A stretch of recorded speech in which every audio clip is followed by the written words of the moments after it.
Oi, gente, bom dia. Estão me ouvindo? Vamos aqui, ver que página que a gente parou. Deixa eu só aceitar aqui. Ó, estamos na página 641. E a gente vai começar o E, os processos primário e secundário, a repressão. Veja se vocês se acham aí.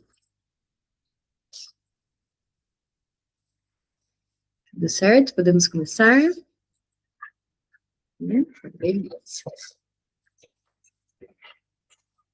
Só arrumar aqui, me arrumar as coisas, ficar confortável.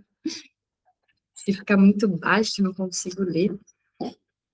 Tô precisando de óculos, eu acho. Suspeito. Também, Dani.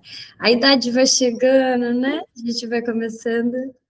Menina, eu no final de semana fui tentar ler um negócio na casa da minha mãe, não lia de jeito nenhum, meu Deus. Foi alguma coisa, não me lembro. Um livro, alguma coisa assim, que as crianças me deram e falaram assim. Aí eles falou, mãe, lê aqui, o que que tá escrito aqui? Porque ela tava com óculos, mas estava muito pequenininho, o grau dela é bem alto, né? E aí tava meio assim, ela falou, ai, não tô com certeza que é isso mesmo. E aí eu fui lá e falei, meu Deus, piorou para mim, porque não estava conseguindo também. Mas é isso, a idade vai chegando, a gente vai começando a precisar de algumas coisas. Vou marcar um oftalmo. Ó, vou falar aqui a página de novo, porque tem gente chegando, então vou deixar. No livro. E aí, se alguém souber do PDF, puder colocar aqui para mim, porque eu tô com o livro físico. Aí a página é 641. E a gente vai começar um tópico novo, que são os processos primário e secundário à repressão. Todo mundo se achou aí? Para quem não tiver o livro físico, tem o PDF. A Dali mandou agora, acho que foi essa semana, né? Lá, então tá bem recente. Dá para pegar lá o PDF. Aí alguém sabe qual que é o número no PDF? Eu não lembro. Se tiver, derem colocar aqui no chat. Vou começar ali. Ah, só para quem também está chegando, tô vendo uns nomes novos aqui. Qualquer momento que vocês tiverem alguma dúvida, pode interromper e só perguntar, se tiver alguma contribuição, fiquem à vontade, podem participar o encontro todo. Buscando penetrar mais profundamente na psicologia dos processos oníricos, comecei uma tarefa difícil, e minha capacidade de exposição pode não estar à altura dela. Reproduzir na descrição, de modo sucessivo, a simultaneidade de um conjunto complexo e enunciar cada tese sem pressupostos é algo que talvez supere minhas forças. Estou pagando pelo fato de, na exposição da psicologia dos sonhos, não poder seguir o desenvolvimento histórico das minhas concepções. As linhas de abordagem para a compreensão dos sonhos me foram dadas pelos trabalhos anteriores sobre a psicologia das neuroses, aos quais não devia me referir aqui, mas tenho de me referir continuamente, ao passo que gostaria de proceder na direção contrária, e partindo do sonho, chegar à psicologia das neuroses. Sei das dificuldades que isso traz para o leitor, mas não vejo como evitá-las. Vou aceitar aqui a chave. Insatisfeito com esse estado das coisas, de bom grado me detenho em outra consideração, que parece levar o valor dos meus esforços. Deparei-me com um tema que era dominado pelas agudas contradições entre os pontos de vista dos autores, como se pôde ver no primeiro capítulo.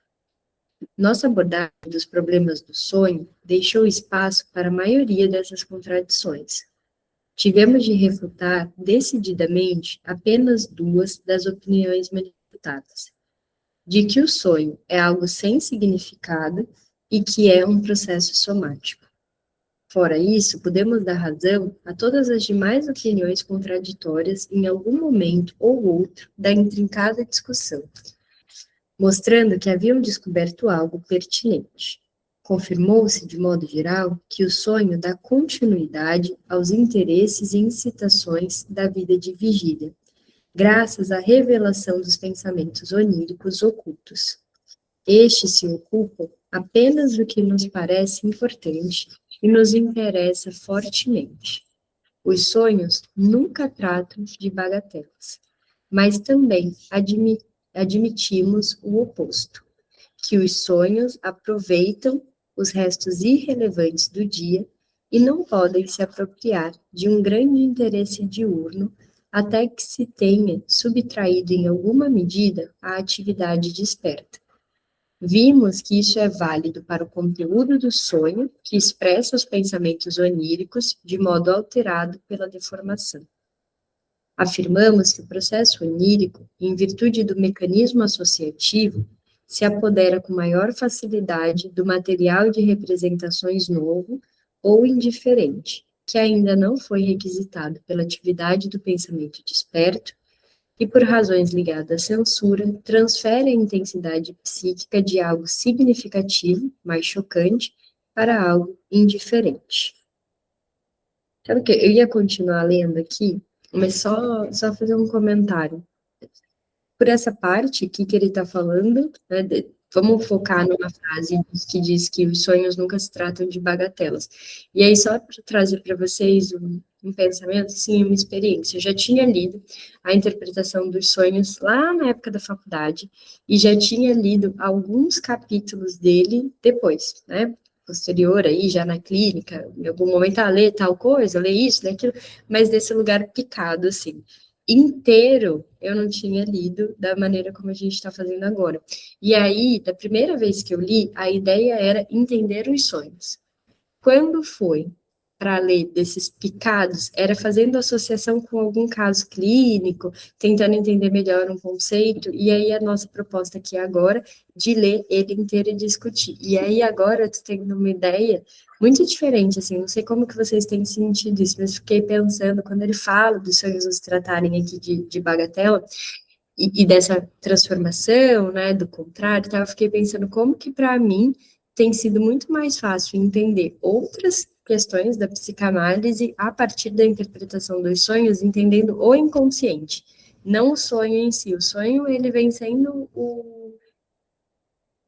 não é o resultado, mas um meio de acesso ao inconsciente, e aí dessa vez, nessa leitura, me parece que faz muito mais sentido. Eu não sei se é porque a gente está estudando também o Lacan, seminário 1, que ele cita bastante, as coisas tomaram uma proporção diferente, assim, parece que agora, com mais maturidade, no sentido de ter mais experiência e ter muito mais bagagem, faz sentido de um jeito diferente. Não sei se eu me fiz explicar, mas desse lugar de entender melhor os processos do inconsciente a partir do sonho, e não mais numa tentativa de entender o sonho. Não é entender o sonho, mas é entender como que se dá essa formação inconsciente e como que isso ajuda a entender outros processos inconscientes. Faz sentido? Faz sentido, Bruno, mas eu não sei, né, se todo mundo já leu, mas eu fiquei pensando nisso, não, assim, meio, não estou conseguindo pensar na palavra, mas meio, gente, tipo incentivada, não é incentivada, mas é do livro da Marion. Motivado? Não é motivada, é tipo, não sei explicar, agora não tá me vindo a palavra, mas pelo livro da Marion, assim, quando você pensar em tudo que é dito ali pelo paciente, nesse lugar das historinhas, e que ela linka com sonhos também, Nossa, sabe? eu acho muito legal. Então, e aí eu acho que isso vem me ajudando Ela a fala do discurso. A Marion, só vamos contextualizar aqui, né? A Marion, nos ateliês, ela fala de ouvir as historinhas, que é o discurso do paciente, como se você estivesse ouvindo um sonho. A gente comentou isso aqui, né? E isso faz muito sentido, né? E que nada mais é do que você ouvir o inconsciente, né? De você conseguir compreender o inconsciente, que é basicamente o que você está falando. Então, eu acho que eu fui conseguindo compreender porque eu fiquei muito com isso da Marion na cabeça o tempo inteiro, né? Depois que já vi isso, eu não consigo mais desver. Então, isso que fica ali intrincado, assim, de alguma maneira. Não sei se faz sentido, né? Eu acho que é exatamente desse ponto, assim, Dali, porque antes, e acho que marca esses dois tempos, antes eu lia a interpretação dos sonhos no sentido de entender o sonho. Bom, também li na faculdade, né? Aquilo a gente é muito crua ainda, quando tá nesse período, nem sabia se seria psicanálise mesmo, enfim. E aí depois fui lendo, como eu falei para vocês, nessa tentativa de associar com um caso clínico outro, então vem num lugar mais solto, mas era uma ideia de entender o sonho. Hoje vem nesse lugar do que a Marion propõe entender num lugar de inconsciente. E aí, ouvir o discurso, ouvir o sonho, nada mais é do que ouvir mesmo as manifestações do inconsciente. Me faz muito mais sentido agora ler a interpretação dos sonhos todos num lugar de entender o funcionamento inconsciente e quais são as maneiras dele se revelar para a gente através do discurso ou mesmo através do sonho. Mas ler isso que o Freud fala nesse mecanismo complexo, não como se fosse assim, é só para entender o sonho. Não é, o sonho é uma das coisas que a gente passa a entender, mas o foco, acho que aqui, é entender o inconsciente. Influenciada? Vai por esse lugar, né? Chay, pode falar. Mas tu sabe que eu também nunca tinha lido a interpretação do sonho. Ouvindo, Chay? Tá escutando agora? É o meu Meet. Espera aí, já volto um segundo.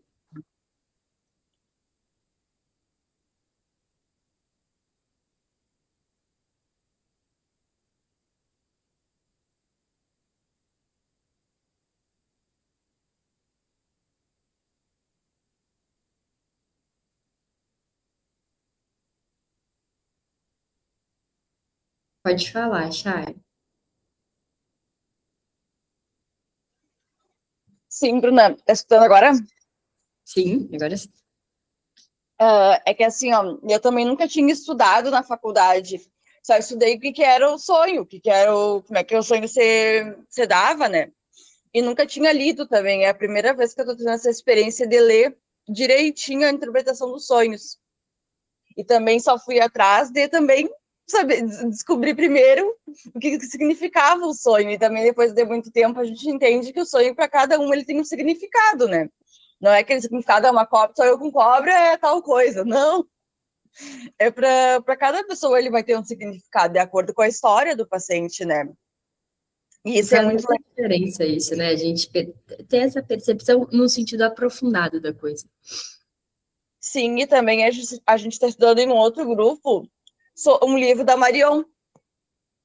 Bem legal, depois vou te mandar o Insta da psicóloga que a gente está estudando. Ela criou um grupo gratuito, bem legal também, que nem tu, sim. Quem que é? É a Marília? Não, é a Melanie. Então eu não conheço. A Marília, algumas de vocês talvez conheçam, né? Estou sempre com ela ali. E ela faz também um grupo gratuito das discussões toda sexta-feira, não me lembro, 4 horas? 4 horas, se chama Entre Linhas, também quem tiver interesse, bem legal. E os livros da Marion, gente, eles são sensacionais, né? Assim, ela fala da clínica de um jeito às vezes eu ia falar fácil, tenho medo às vezes de usar a palavra fácil, porque parece que fácil você tira a complexidade. E não é que não seja complexo, porque a psicanálise é complexa, mas ela fala de um jeito de fácil entendimento, talvez seja isso. Sim. Mas manda assim, Chay. Vou seguir aqui. A hipermnésia dos sonhos e o fato de disporem do material da infância se tornaram pilares da nossa doutrina. Em nossa teoria dos sonhos, atribuímos ao desejo de origem infantil o papel de motor imprescindível na formação do sonho. Claro que não podíamos duvidar da importância dos estímulos sensoriais externos durante o sono, comprovada experimentalmente, mas sustentamos que esse material tem com o desejo onírico a mesma relação que tem os resíduos de pensamento que ficaram da atividade diurna. Não precisamos contestar que o sonho interpreta o estímulo sensorial objetivo ao modo de uma ilusão, mas acrescentamos o motivo para essa interpretação, que os outros autores não haviam especificado. A interpretação ocorre de modo tal que o objeto percebido se torna incapaz de perturbar o sono e pode ser aproveitado na realização do desejo. Quanto aos estados subjetivos de excitação sensorial durante o sono, que Trumbull-Led, 1892, parece ter comprovado, é certo que não os admitimos como fonte especial dos sonhos, mas sabemos explicá-los por meio do reavivamento regressivo das lembranças que agem por trás do sonho. Também as sensações orgânicas internas, frequentemente usadas como pedra angular na explicação dos sonhos, mantiveram um lugar em nossa concepção, ainda que modesto. Elas, as sensações de cair, flutuar, estar inibido, representam para nós um material sempre disponível, do qual o trabalho do sonho se utiliza sempre que necessário para a expressão dos pensamentos oníricos. De todas as coisas que no sonho a gente pode ter de pior, a sensação de cair é pior até do que pesadelo, né? Gente, coisa horrorosa aquilo. Faz muitos anos, acho que eu não tenho isso. Mas eu lembro quando eu era criança, parecia assim que estava caindo, né? Você acorda? É horrível. Parece-nos correto dizer que o processo do sonho é rápido, instantâneo, para a percepção pela consciência do conteúdo onírico pré-formado. Mas, para as partes anteriores do processo do sonho, consideramos provável um decurso lento e oscilante. Quanto ao enigma do conteúdo onírico, bastante rico e comprimido, num momento brevíssimo, propusemos que nisso há o aproveitamento de formações já prontas da vida psíquica. Que o sonho seja deformado e mutilado pela lembrança nos pareceu algo correto, mas que não constitui obstáculo, pois é apenas a última parte manifesta de um trabalho de deformação que age desde o início da formação do sonho. Na disputa amarga e aparentemente inconciliável entre a concepção de que a psique dorme à noite e de que conserva a mesma capacidade de desempenho que tem durante o dia, podemos dar razão aos dois lados, mas sem concordar plenamente com nenhum deles. Nos pensamentos oníricos encontramos evidências de um desempenho intelectual complexo, que trabalha com quase todos os recursos do aparelho psíquico. Mas não se pode negar que esses pensamentos oníricos se originaram durante o dia, e é imperativo supor que há um estado de sono da psique. Assim, mesmo a teoria do sono parcial alcançou validade. Contudo, não vimos a característica do estado do sono na desintegração dos nexos psíquicos, mas no fato de o sistema psíquico que domina o dia ajustar-se ao desejo de dormir. O alinhamento do mundo exterior continuou importante em nossa concepção. Ele facilita a regressão da representação onírica, embora não sendo o único fator.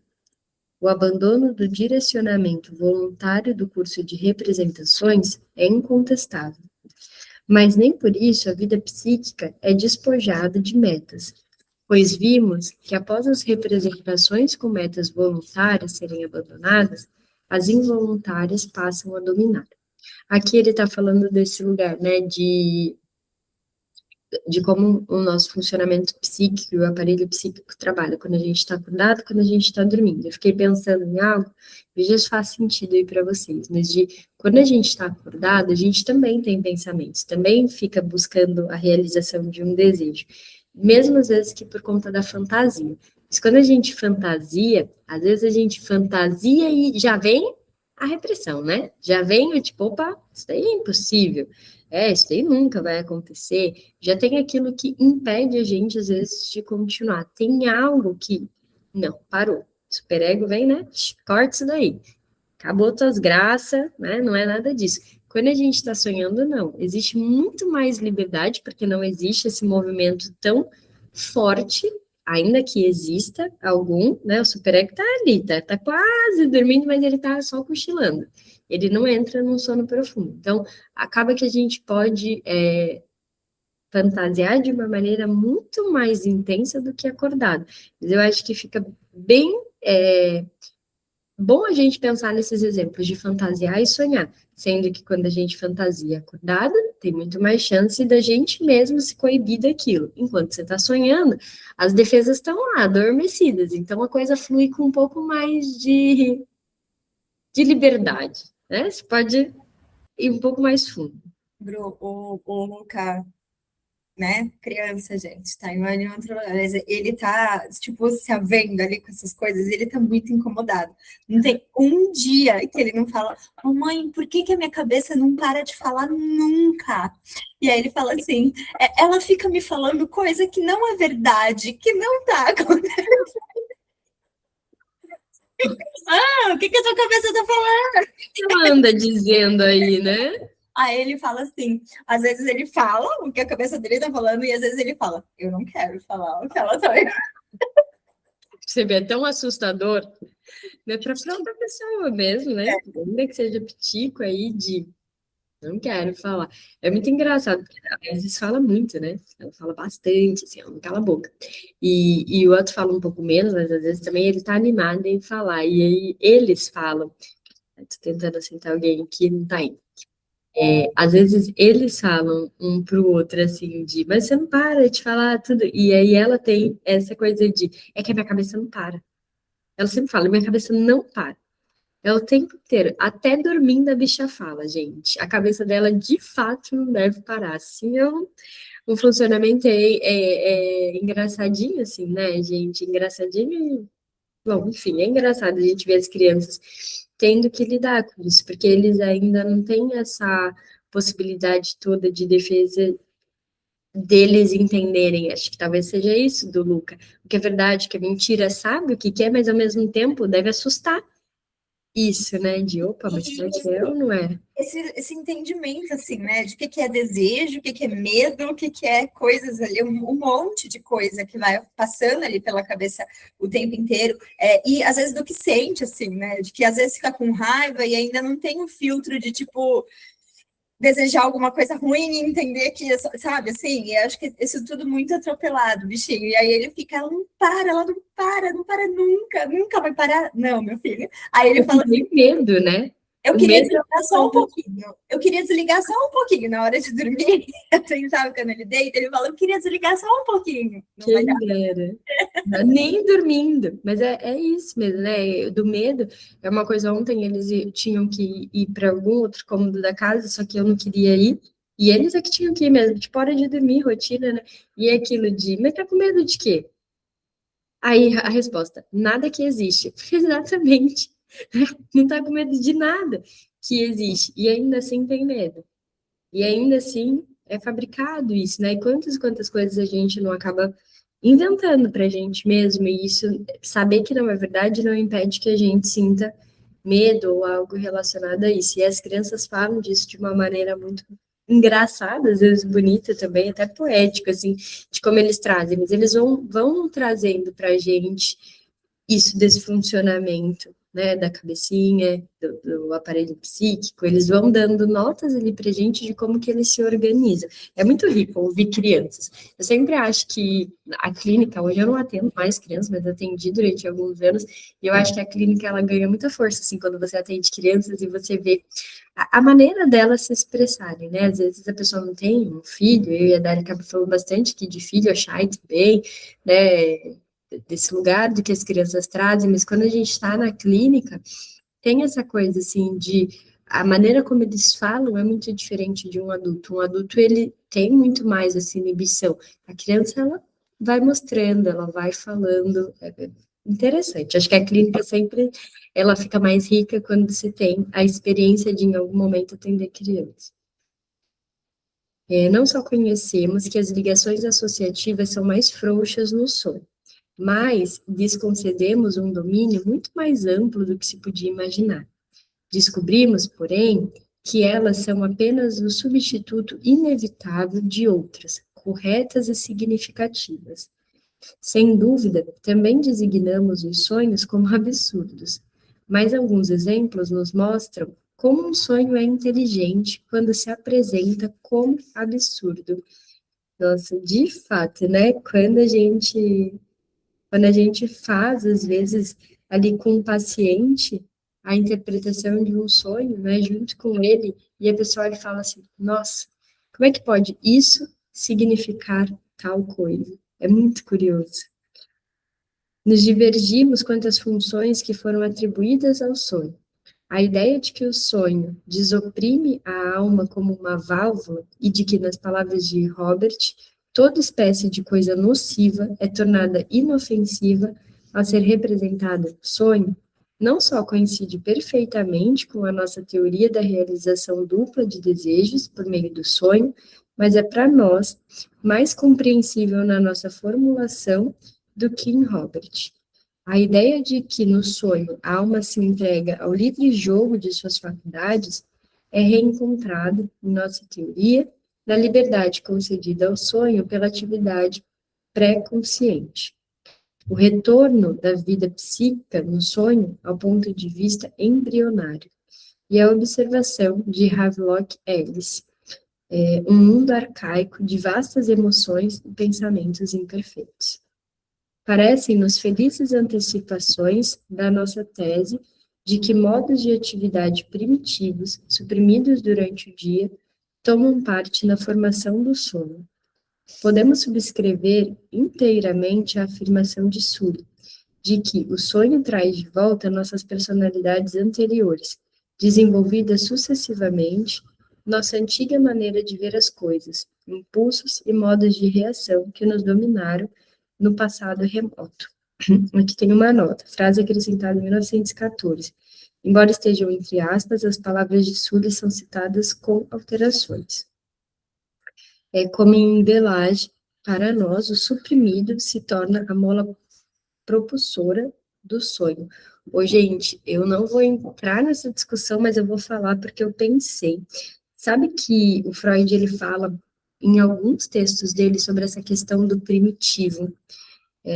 Isso vem, assim, né, de despertar o primitivo em nós. Aqui na interpretação dos sonhos ele fala isso, e no mal-estar também ele fala bastante sobre essa questão. E aí me veio um pensamento agora. Será que, por falar desse primitivo, por entender que esse primitivo ele é algo que desperta em nós, foi que ele topou que pulsão fosse traduzida pela palavra instinto?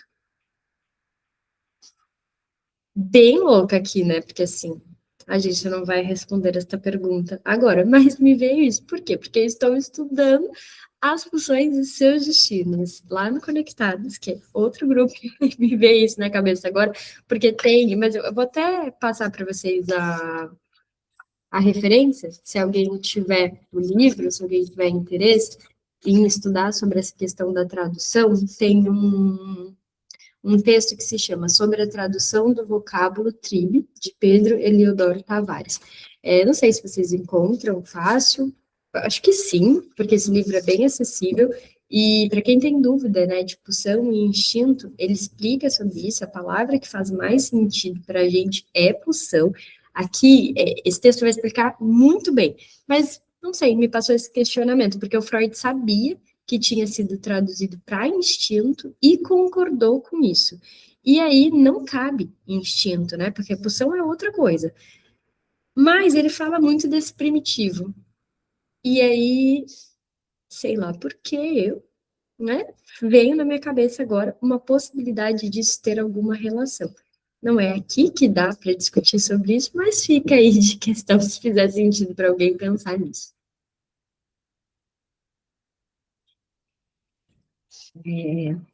Aceitamos plenamente o papel de Scherner, o papel que Scherner atribui à fantasia onírica e às interpretações do próprio Scherner, mas tivemos que lhes dar outro lugar dentro do problema, por assim dizer.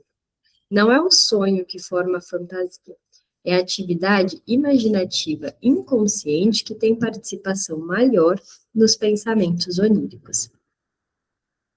Sempre. Aí, acho que eu pulei a linha aqui.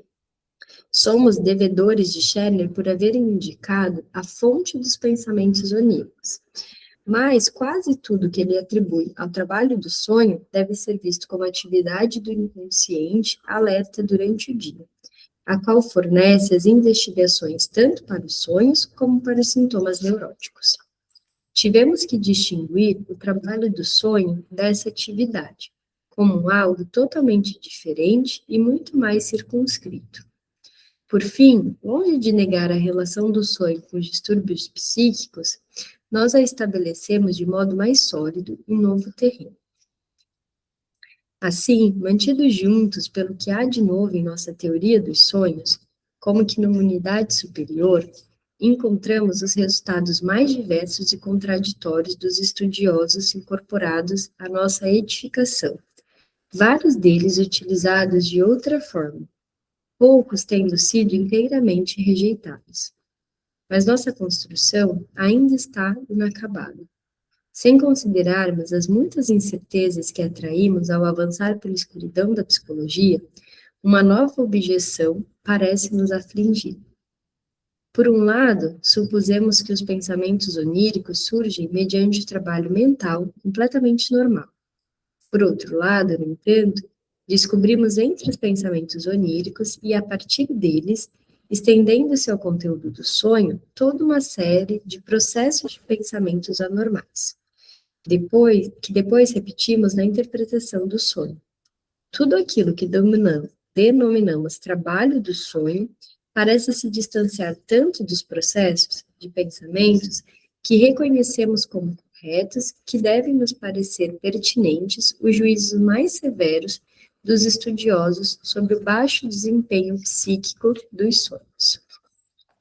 Neste ponto, talvez, só obtenhamos esclarecimento e ajuda se avançarmos ainda mais. Examinemos uma das conjunturas que levam à formação do sonho. Vimos que o sonho toma o lugar de certo número de pensamentos que vêm da nossa vida diurna e que tem perfeita ligação lógica.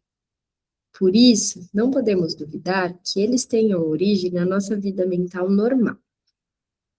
Quando ele fala normal, acho que é dessa coisa que funciona durante o dia, o tempo todo. Né? Reencontramos nos pensamentos oníricos todos os atributos que tanto prezamos em nossos raciocínios, pelos quais estes se distinguem como realizações complexas de ordem superior. Mas não há necessidade de supor que essa atividade de pensamento foi executada durante o sono, o que transtornaria a noção do estado psíquico do sono a que nos ativemos até agora. Esses pensamentos podem muito bem vir do dia anterior, não sendo percebidos pela consciência desde o início, e já se achando prontos no adormecimento. O que podemos concluir disso é que os mais complicados desempenhos do pensamento são possíveis sem a participação da consciência, algo que qualquer psicanálise de um paciente histérico ou obsessivo nos ensina. Esses pensamentos oníricos certamente não são, em si mesmos, incapazes de chegar à consciência.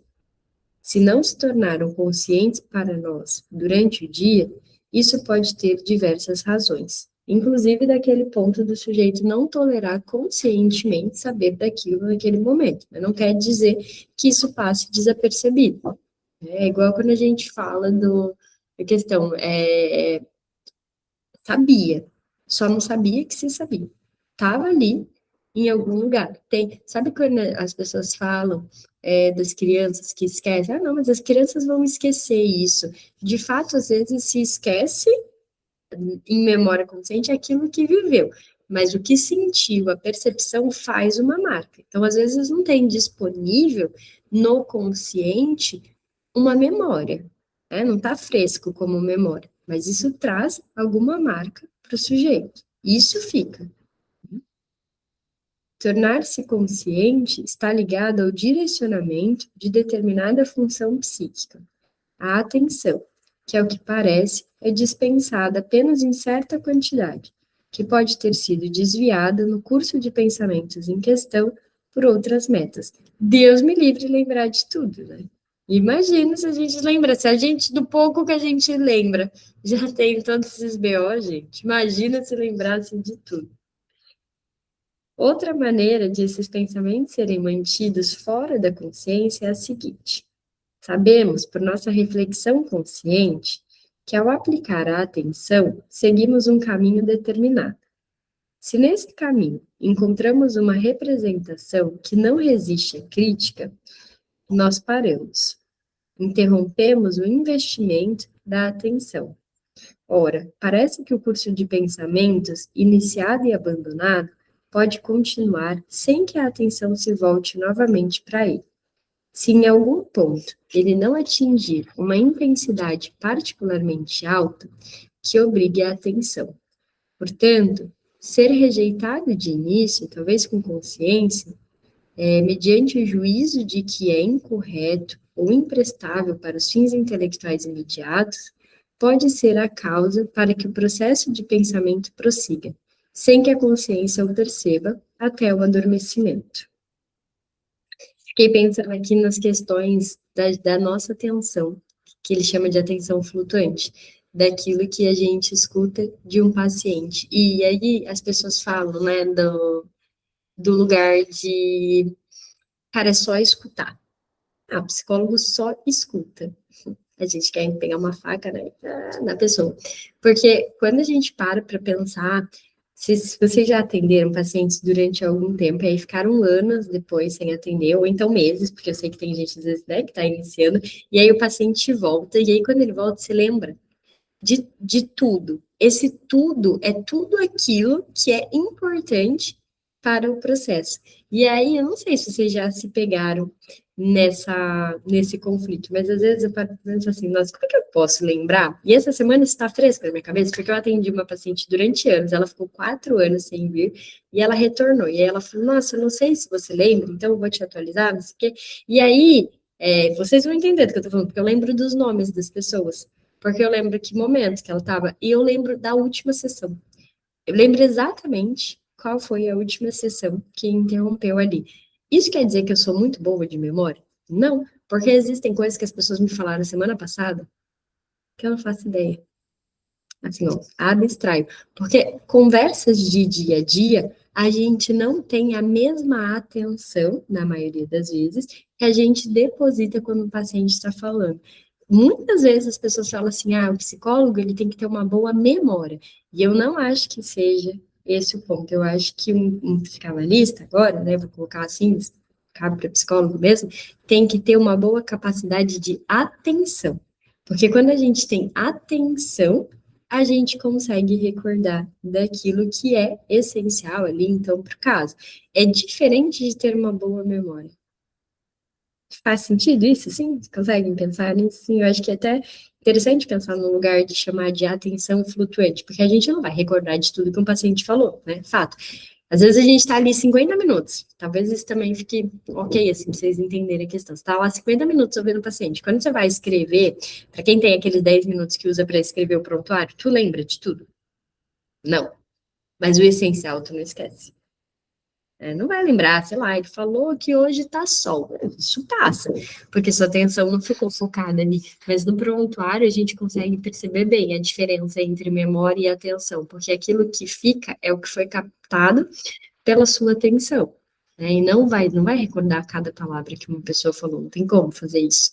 E aí a gente volta para aquela época da faculdade, quando tinha que fazer relatório descritivo do atendimento. Gente, eu saía do atendimento maluca para a sala de estudos, assim, pegava uma folha e começava assim, eu não posso esquecer uma palavra do que foi dito, e aí fazia, na faculdade de vocês tinha isso também, porque era uma loucura, assim, fazia 3, 4 páginas, tipo, de relatório, assim, logo que eu terminava a sessão, porque eu tinha pavor de esquecer alguma coisa, e depois, na hora de entregar o relatório para a professora, né, que não fosse aceita. E eu achava que eu tinha que anotar tudo. Quando você muda para o consultório, né, você sai da clínica da faculdade e você vai atender no consultório, não tem mais ninguém que te cobre desse lugar, né, a não ser você mesmo, ninguém tá te cobrando disso.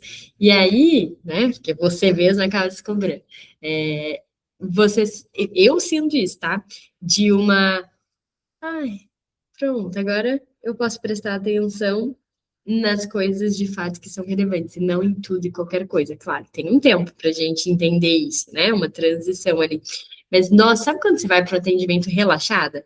E aí, nisso que você relaxa, você consegue ouvir? Nossa, isso faz tanta diferença para a nossa prática clínica, tanta diferença. Você entrar no atendimento não achando que você tem que saber até a hora que o paciente suspirou, quantas vezes ele suspirou, se ele piscou, se ele se mexeu, se não sei o quê. E você ficar anotando tudo aquilo, né, dessa maneira muito mais descritiva do que, de fato, algo que faça sentido ali para a atenção flutuante. E se ajuda a entender esse trecho, mas eu acho que dá para a gente pensar muito nessa questão de quando ouve alguém, você está ouvindo com atenção, não é sobre memória. Não só, pelo menos. Resumindo, denominamos pré-consciente esse curso de pensamento e consideramos que é perfeitamente correto e que tanto pode ter sido apenas negligenciado como interrompido, suprimido. Vamos expor francamente de que modo imaginamos o curso das representações. Acreditamos que, a partir de uma representação com meta, determinada grandeza de excitação, que chamamos energia de investimento, é deslocada ao longo das vias associativas escolhidas por essa representação com meta. Um curso de pensamentos negligenciado não recebeu esse investimento. E no caso de um suprimido ou rejeitado, esse investimento foi retirado. Ambos são abandonados às suas próprias excitações. Em determinadas condições, o curso do pensamento investido com meta se torna capaz de atrair a atenção da consciência, e então recebe, por intermédio dessa, um sobreinvestimento. Mais adiante, esclareceremos nossas hipóteses sobre a natureza e o funcionamento da consciência. Deixa eu ver aqui. Acho que dá para ler mais um pouco, para ver onde vai fazer sentido. Um curso de pensamentos assim instigados no pré-consciente pode espontaneamente se apagar ou se manter. No primeiro caso, imaginamos que sua energia se difunde em todas as direções associativas que dele partem, colocando toda a corrente de pensamentos num estado de excitação, que dura um momento e depois se extingue à medida que a excitação que precisa ser descarregada se transforma em investimento que descansa. Quando há esse desfecho, o processo já não importa para a formação do sonho. Mas, em nosso pré-consciente, outras representações com meta estão à espreita, que provêm das fontes dos nossos desejos inconscientes e sempre alertas.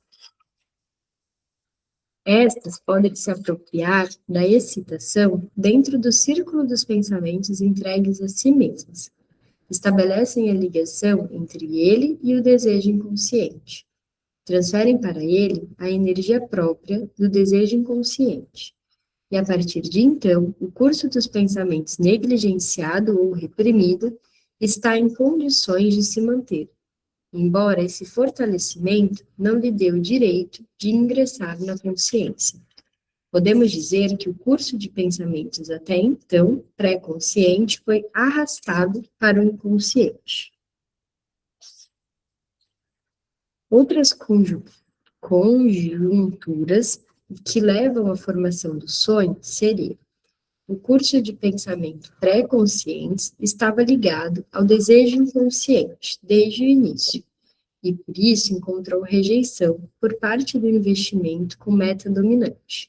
Ou um desejo inconsciente se tornou ativo por outras razões, digamos, somáticas. E, ao não receber atenção, busca uma transferência para os restos psíquicos não investidos pelo pré-consciente, sem que estes lhes venham ao encontro. Todos os três casos convergem no resultado de um curso de pensamentos que nasce no pré-consciente e, abandonado pelo investimento pré-consciente, acha investimento pelo desejo inconsciente. Nossa, aqui eu acho que ele vai começar a dar um monte de exemplo. Vai. E não vai dar tempo da gente terminar, porque é bem longo. Eu vou, eu vou parar aqui. Deixa eu só ver se. Porque eu vou parar aqui para fazer sentido, porque no próximo ele vai fazendo um agrupamento. Então, disso, deixa eu marcar. A gente vai parar na página 648. E aí eu volto a partir desse capítulo, outras conjunturas, que aí a gente começa a pensar nesse agrupamento novo que ele vai fazer da formação dos sonhos, beleza? Que aí a gente retoma um pouquinho e faz sentido no próximo encontro. Paramos então na 648. Combinado? Obrigada pela companhia, pela presença. A gente se vê então na próxima quinta. Um beijo, até mais.